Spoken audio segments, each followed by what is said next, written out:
Stove on ಮಾಡಿಕೊಂಡು cooker ಇಟ್ಕೊಂಡಿದ್ದೀನಿ. ಕುಕ್ಕರಲ್ಲಿ ಒಂದು ಸ್ಪೂನ್ ಆಗೋಷ್ಟು ತುಪ್ಪ ಹಾಕ್ಕೊಂಡೆ. ಅದಾದಮೇಲೆ 2-3 ಸ್ಪೂನ್ ಆಗೋಷ್ಟು ಎಣ್ಣೆ ಹಾಕ್ಕೊಂಡಿದ್ದೀನಿ.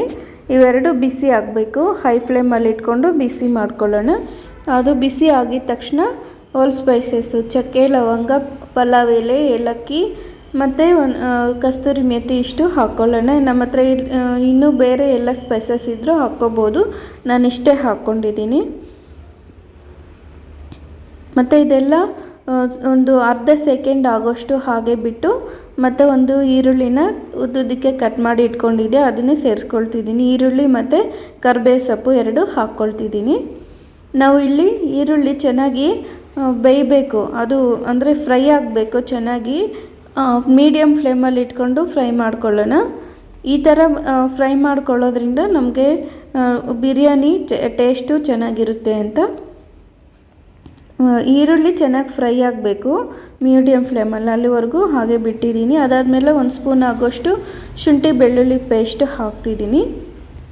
ಅದು ನಾನು ಮನೆಯಲ್ಲೇ ಮಾಡ್ಕೊಂಡಿರೋದು ಶುಂಠಿ ಬೆಳ್ಳುಳ್ಳಿ ಪೇಸ್ಟು, ಅದು ಹಾಕ್ಕೊಳ್ತಿದ್ದೀನಿ. ಅದಾದಮೇಲೆ ಅದು ಹಸಿ ಸ್ಮೆಲ್ಲೆಲ್ಲ ಹೋಗೋವರೆಗೂ ಹಾಗೆ ಬಿಟ್ಟು ಅದಾದಮೇಲೆ ಪುದೀನ ಸೊಪ್ಪು ಹಾಕ್ಕೊಳ್ತಿದ್ದೀನಿ. 1 ಇಡಿ ಆಗೋಷ್ಟು ಪುದೀನ ಸೊಪ್ಪನ್ನ ವಾಶ್ ಮಾಡಿಕೊಂಡು ಕಟ್ ಮಾಡಿ ಇಟ್ಕೊಂಡಿದ್ದೆ, ಅದನ್ನೇ ಸೇರಿಸ್ಕೊಂಡಿದ್ದೀನಿ. ಯಾಕೆ ಇಲ್ಲೇ ಸೇರಿಸ್ಕೋಬೇಕು ಅಂತಂದರೆ ಪುದೀನ ಫ್ಲೇವರ್ ಎಲ್ಲ ಚೆನ್ನಾಗಿ ಪಲಾವ್ಗೆ ಇಟ್ಕೊಳ್ಳುತ್ತೆ. ಅದಕ್ಕೆ ನಾವು ಇಲ್ಲೇ ಹಾಕ್ಕೊಂಡ್ರೆ ಚೆನ್ನಾಗಿರುತ್ತೆ ಪಲಾವು. ನಾವು ಯಾವ ಪಲಾವ್ ಮಾಡಿದ್ರೂ ಈ ಪುದೀನ ಈ ಥರ ಹಾಕ್ಕೊಂಡ್ರೆ ಚೆನ್ನಾಗಾಗುತ್ತೆ.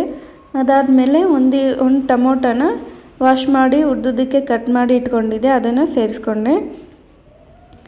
ಟೊಮೊಟೊ ಚೆನ್ನಾಗಿ ಬೇಯಬೇಕಲ್ವ, ಅದಕ್ಕೆ ಸ್ವಲ್ಪ ಉಪ್ಪು ಹಾಕ್ಕೊಂಡಿದ್ದೀನಿ. ನಮಗೆ ರುಚಿಗೆ ನೋಡಿಕೊಂಡು ಹಾಕ್ಕೋಬೇಕು, ಯಾಕಂದರೆ ಮತ್ತೆ ನೋಡಿಕೊಂಡು ಹಾಕ್ಕೋಬೋದು ಉಪ್ಪು. ನಾನು ಕಡಿಮೆನೇ ಹಾಕ್ಕೊಂಡಿದ್ದೀನಿ ಇಲ್ಲಿ ಉಪ್ಪು. ಮತ್ತು ಇಲ್ಲಿ ಸ್ವಲ್ಪ ಬೇಯಬೇಕು, ಅಲ್ಲಿವರೆಗೂ ಬಿಟ್ಟು ಅದಾದಮೇಲೆ ಸ್ವಲ್ಪ ಅರಿಶಿಣದ ಪುಡಿ ಹಾಕ್ತಿದ್ದೀನಿ. ಅರಿಶಿಣದ ಪುಡಿ ಹಾಕ್ಕೊಂಡು ಚೆನ್ನಾಗಿ ಕಲಿಸ್ಕೊಳ್ಳೋಣ. ಕಲಿಸ್ಕೊಂಡು ಒಂದು ನಿಮಿಷ ಹಾಗೆ ಬಿಡೋಣ. 1 ನಿಮಿಷ ಹಾಗೆ ಬಿಟ್ಟಾದಮೇಲೆ ನಾವಿಲ್ಲಿ ಚಿಕನ್ ಹಾಕ್ಕೊಳ್ಳೋಣ. ನಾನಿಲ್ಲಿ ಒಂದು ಅರ್ಧ kg ಆಗೋಷ್ಟು ಚಿಕನ್ ಹಾಕ್ಕೊಳ್ತಿದ್ದೀನಿ. ಅದು ವಾಶ್ ಮಾಡಿಕೊಂಡು ಇಟ್ಕೊಂಡಿದ್ದೆ, ಅದನ್ನು ಇಲ್ಲಿ ಸೇರಿಸ್ಕೊಳ್ತಿದ್ದೀನಿ.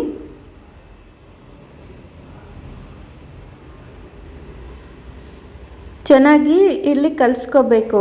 ನಾವು ಟೊಮೊಟೊ ಇದೆಲ್ಲ ಬೆಂದಿರುತ್ತಲ್ವ, ಇದೆಲ್ಲ ಚೆನ್ನಾಗಿ ಕಲಿಸ್ಕೊಂಡ್ರೆ ಆ ಪೀಸಸ್ಗೆಲ್ಲ ಅಂಟ್ಕೊಳ್ಳುತ್ತೆ. ಸೊ ಅದಕ್ಕೆ ನಾವಿಲ್ಲಿ ಚೆನ್ನಾಗಿ ಕಲಿಸ್ಕೋಬೇಕು. ಅದಾದಮೇಲೆ 1-1.5 ಸ್ಪೂನ್ ಆಗೋಷ್ಟು ಧನಿಯಾ ಪುಡಿ ಹಾಕ್ತಿದ್ದೀನಿ. ಇದು ನಾನು ಮನೆಯಲ್ಲೇ ಮಾಡ್ಕೊಂಡಿರೋಂಥ ಧನಿಯಾ ಪುಡಿ. ಮತ್ತು ಇಲ್ಲೇ ಅಚ್ಕಾರದ ಪುಡಿನೂ ಸೇರಿಸ್ಕೊಳ್ತಿದ್ದೀನಿ. ಅದು ಕೂಡ ನಾನು ಮನೆಯಲ್ಲೇ ಮಾಡಿರೋದು, ಸ್ಟ್ರಾಂಗ್ ಇದೆ ಫುಲ್ಲು, ಅದಕ್ಕೆ ಸ್ವಲ್ಪ ಕಡಿಮೆನೇ ಹಾಕ್ಕೊಳ್ತಿದ್ದೀನಿ. ಚೆನ್ನಾಗಿ ಮಿಕ್ಸ್ ಮಾಡ್ಕೋಬೇಕು. ಮಿಕ್ಸ್ ಮಾಡಿದ್ದಾದಮೇಲೆ 1.5 ಸ್ಪೂನ್ ಆಗೋಷ್ಟು ಮೊಸರು ಹಾಕ್ಕೊಳ್ತಿದ್ದೀನಿ. ಮೊಸರು ಹಾಕೋದ್ರಿಂದ ರುಚಿ ಚೆನ್ನಾಗಿರುತ್ತೆ ಅಂತ ನಾನು ಹಾಕ್ಕೊಂಡಿರೋದು. ಮೊಸರು ಹಾಕ್ಕೊಂಡು ಚೆನ್ನಾಗಿ ಕಲಿಸ್ಕೋಬೇಕು. ಅದು ಕಲಿಸ್ಕೊಂಡು ಎಣ್ಣೆ ಬಿಟ್ಕೊಳ್ಳುತ್ತಲ್ವ, ಅಲ್ಲಿವರೆಗೂ ನಾವು ಹಾಗೆ ಬಿಡಬೇಕು. ಮೊಸರು ಹಾಕಿದ ತಕ್ಷಣ ನಾವು ರೈಸ್ ಹಾಕ್ಕೋಬಾರ್ದು, ಅಕ್ಕಿ ಹಾಕಬಾರ್ದು. ಒಂದು ಹಾಗೆ ಬಿಟ್ಟು ಎಣ್ಣೆ ಬಿಟ್ಕೊಳ್ಳುತ್ತಲ್ವ, ನೋಡಿ ಇಲ್ಲಿವರೆಗೂ ಬಿಟ್ಟಿದ್ದೀನಿ. ಅದಾದಮೇಲೆ ನಿಂಬೆ ಹಣ್ಣಿನ ರಸ ಹಾಕ್ತಿದ್ದೀನಿ. ಒಂದು ಅರ್ಧ ನಿಂಬೆಹಣ್ಣು ಹಾಕಿದ್ರೆ ಸಾಕು, ಜಾಸ್ತಿ ಹಾಕೋಷ್ಟಿಲ್ಲ. ಅದಾದಮೇಲೆ ಈಗ 1 ಗ್ಲಾಸ್ ಆಗುವಷ್ಟು ಅಕ್ಕಿನ ನಾನು ತೊಳೆದು ಇಟ್ಕೊಂಡಿದ್ದೆ, ಅದನ್ನು ಸೇರಿಸ್ಕೊಳ್ತಿದ್ದೀನಿ. ನಾನು ಯಾವ ಗ್ಲಾಸಲ್ಲಿ ತಗೊಂಡಿದ್ದೀನೋ ಅದೇ ಗ್ಲಾಸಲ್ಲಿ ಯಾವ ಗ್ಲಾಸಲ್ಲಿ ಅಕ್ಕಿ ತಗೊಂಡಿದ್ದೀನೋ ಅದೇ ಗ್ಲಾಸಲ್ಲಿ 2 ಗ್ಲಾಸ್ ಆಗೋಷ್ಟು ನೀರು ಹಾಕ್ಕೊಳ್ತಿದ್ದೀನಿ. ನೀರು ಹಾಕ್ಕೊಂಡು ಒಂದು ಸ್ವಲ್ಪ ಕುದಿಯೋಕ್ಕೆ ಬಿಡೋಣ. ಚೆನ್ನಾಗಿ ಕುದಿ ಬರಬೇಕು, ಅಲ್ಲಿವರೆಗೂ ಹಾಗೆ ಬಿಡೋಣ.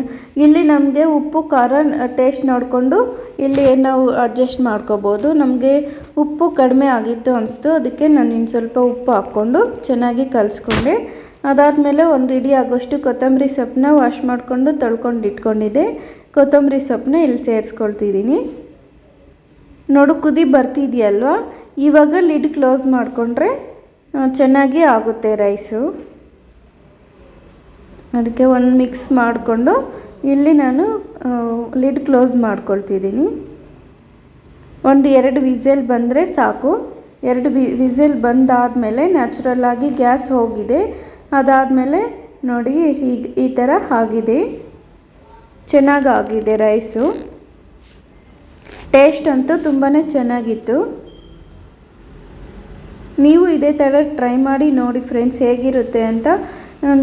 ಇದೇ ಥರ ಈಸಿ ರೆಸಿಪಿಗಳಿಗೋಸ್ಕರ ನನ್ನ ಚಾನಲ್ನ ಸಬ್ಸ್ಕ್ರೈಬ್ ಮಾಡ್ಕೊಳ್ಳಿ, ಕಮೆಂಟ್ ಮಾಡಿ, ಶೇರ್ ಮಾಡಿ. ಹಾಗೆ ಎಲ್ಲರಿಗೂ ಧನ್ಯವಾದಗಳು.